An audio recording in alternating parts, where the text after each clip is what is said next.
Bonjour et bienvenue à Revealing Revelation. Dans le dernier enseignement, nous avons parlé dans Genèse 29, nous avons montré cette vue d'ensemble, la révélation, la fin des temps. Cette image qui couvre les 7 années pendant lesquelles Jacob a travaillé avant d'obtenir sa première épouse. Il a donc servi 7 ans et c'était une image, ce 7 fois 7 jusqu'au jubilé final. C'était une image des 3 dernières périodes de 7 ans. Il y en avait donc 4 et ce serait la 5e période de 7 ans. Et il a servi pendant ces 7 années avant d'obtenir son épouse. Ensuite, il a servi 7 autres années, ce qui était l'image prophétique, 7 années de sceau, et cela représente l'avant-dernière ou la 6e des 7 périodes de 7 ans, le compte du jubilé. Et puis, il est dit qu'il a travaillé 6 années supplémentaires pour le bétail, puis a conclu une alliance avec son beau-père. Nous voyons cela nous être confirmé dans Genèse 31. L'histoire commence bien sûr dans Genèse 29. Mais nous voyons ici qu'il est dit qu'il a servi 20 ans pour son beau-père, 14 pour ses 2 filles et 6 pour le bétail, et ensuite quoi?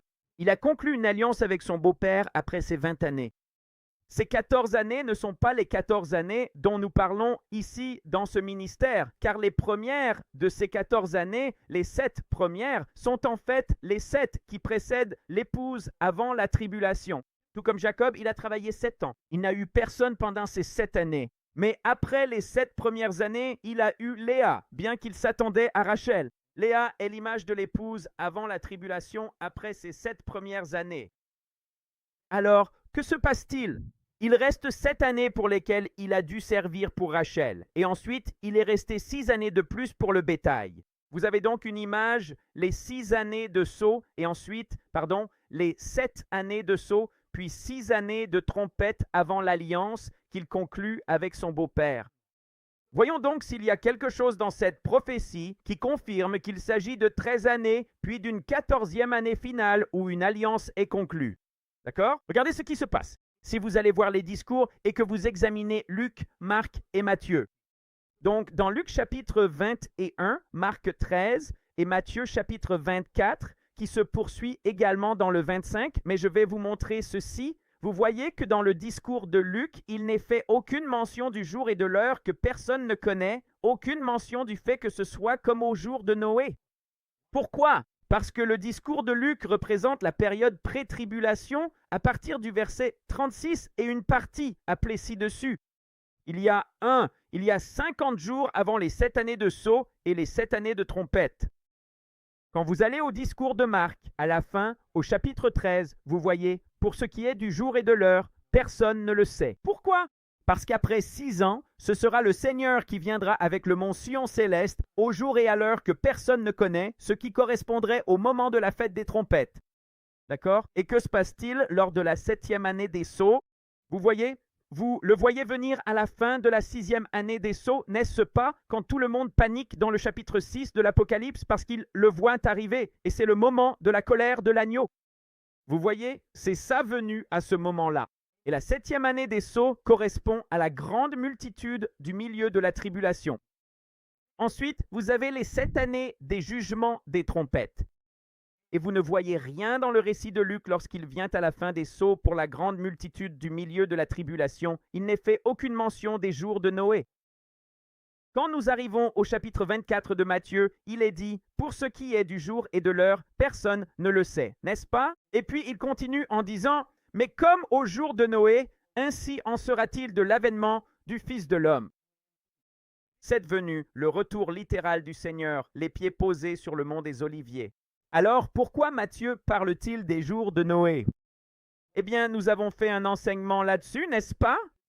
C'est parce que cette venue du Seigneur, c'est celle où il arrive les pieds posés sur le mont des Oliviers, comme l'éclair qui brille d'une extrémité à l'autre. Quand cela arrive-t-il? Au début de la 7e année des trompettes, ce qui correspondrait à quel moment? Après les 7 années des sceaux et les 6 années des trompettes. Vous voyez ça? 13 années se seront écoulées, tout comme dans l'histoire de Jacob après les 7 premières. Cela fera 13 ans, puis le Seigneur reviendra, les pieds posés sur le mont des Oliviers. Et ce sera quoi? Comme ce fut le cas au jour de Noé. Souvenez-vous de cet enseignement que nous avons fait à ce sujet. Pourquoi cela se trouve-t-il ici dans Matthieu? parce que cela représente la 14e et dernière année qui sera comme au jour de Noé, qui dure 1 an et 10 jours dans l'histoire de Noé, ce qui est exactement l'histoire de ce qui se passe durant la 49e année, puis le jubilé. La 49e année, cette dernière année des 7 fois 7, qui est la 14e année de tribulation, durera 1 an et 10 jours supplémentaires, car c'est au jour des expiations qu'il sonne le chauffard, le jubilé. Vous voyez? Parce que lorsque cette dernière année sera terminée, cette 14e et dernière année de tribulation, ce sera le jubilé. Vous voyez ça? Alors, que voyez-vous même dans les discours? 7 ans, puis 6 ans, et le Seigneur revenant les pieds sur le mont des Oliviers. Que fait-il lorsqu'il revient les pieds sur le mont des Oliviers? Eh bien, dans la Genèse, il est dit qu'après ces 20 ou après les prophéties, à la fin, après ces 13, il y aura une alliance. D'accord? Il va faire ou il va confirmer une alliance. Eh bien, si nous allons au chapitre 14 de Zacharie, regardez à quel point c'est incroyable. Nous avons également fait un enseignement pour vous à ce sujet intitulé « La révélation prophétique de Zacharie », car Zacharie et le livre d'Osée sont tous deux des livres. Ce sont les deux seuls dans toute l'Écriture qui ont 14 chapitres. Maintenant, ce n'est pas moi qui ai fait les 14 chapitres. Je n'ai pas décidé quel livre avait 14 chapitres, mais il s'avère que le livre d'Osée est écrit pour les gentils greffés avec la maison d'Israël et le livre de Zacharie est écrit pour les Juifs. Et ils ont chacun 14 chapitres. Bien sûr, il s'agit de 14 années de tribulation.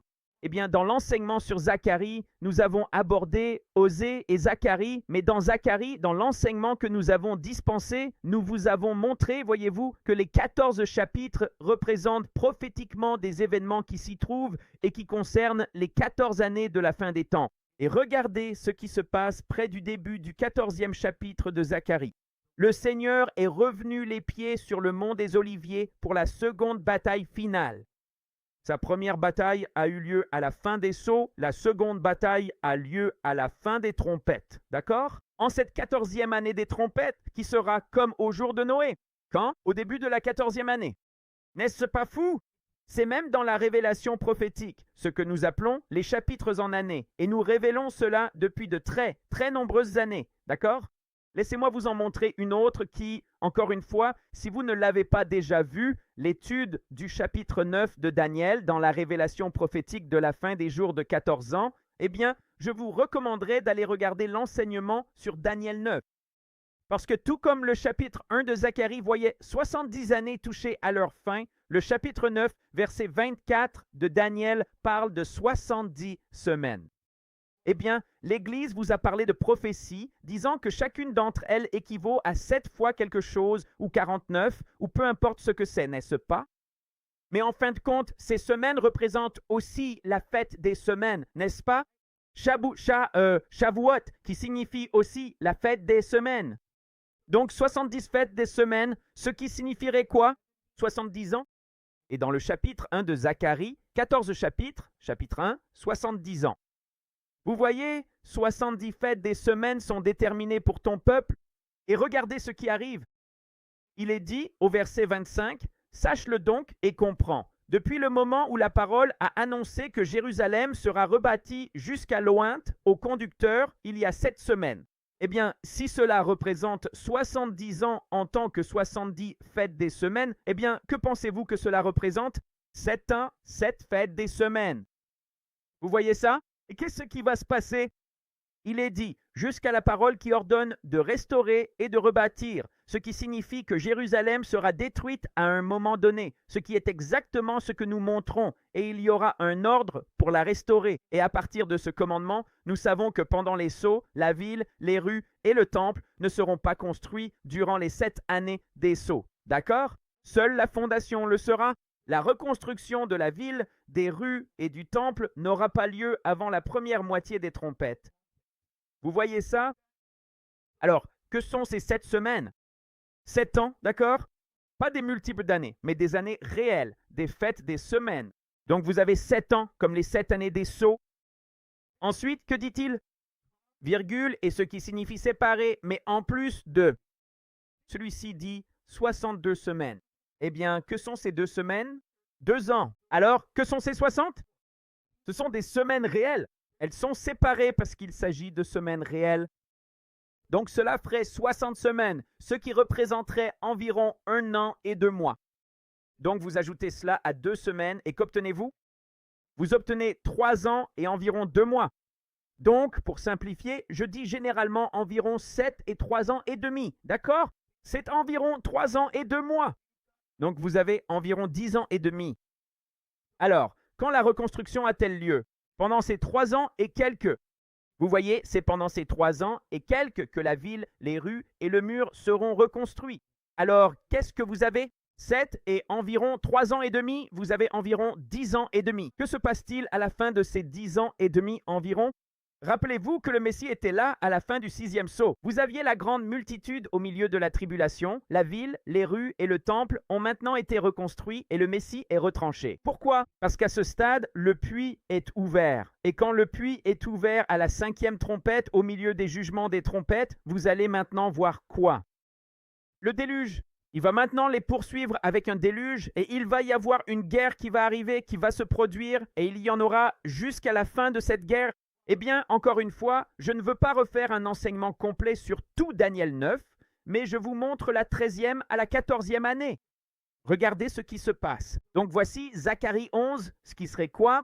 À la 11e année, donc 10, entre 10 et 11 étant révolu, n'est-ce pas? Ça fait environ 10 ans et demi. Regardez ce qui arrive. Il est écrit: « Et je pris ma houlette grasse et je la brisai pour rompre mon alliance que j'avais traitée avec tous les peuples. » Donc l'alliance va être rompue. Pourquoi? Parce que le Seigneur conclut une alliance à la fin des sceaux et elle finit par être rompue parce que la bête va maintenant sortir de la fosse, la bête qui était, qui n'est plus et qui montera ensuite de l'abîme parce que Satan a été précipité et que la fosse a été ouverte. Alors, que voyons-nous? Nous voyons maintenant cette coupure, il y a eu une rupture d'alliance qui a lieu au milieu des trompettes. Et que se passe-t-il après cela? Eh bien, il est dit, et il y aura un déluge. Il va les poursuivre. Regardez ce qui se passe dans l'Apocalypse, chapitre 12, verset 14. Et les 2 ailes du grand aigle furent données à la femme, afin qu'elle s'envole au désert vers son lieu où elle est nourrie un temps, des temps, et la moitié d'un temps, loin de la face du serpent. Et le serpent lança de sa bouche de l'eau comme un fleuve. Nous voici donc au milieu des trompettes, quand Satan est précipité, que l'abîme est ouvert et qu'elle part maintenant pour un temps, virgule, des temps, virgule, et la moitié d'un temps. Cela signifie un plus 2 plus un demi pour un total de 3 ans et demi. Vous voyez? Alors, nous étions juste dans quoi? Dans la 11e année, plus 3 ans et demi, n'est-ce pas? Donc 10 ans et demi plus 3 ans et demi, cela fait un total de 14 ans. Elle ne reviendra donc pas avant que les 14 années ne soient écoulées. Mais regardez ce qui est écrit. Et jusqu'à la fin de la guerre, des désolations sont déterminées. Eh bien, combien de temps cette guerre va-t-elle durer? Eh bien, vous voyez, quand l'abîme est ouvert et qu'il sort de l'abîme, il va leur faire la guerre, n'est-ce pas? Les 2 témoins, il va leur faire la guerre. Combien de temps cette guerre va-t-elle durer s'il n'y a que 3 ans et demi? Boum! Cela va durer des temps et un demi-temps pour un total de seulement 2 ans et demi.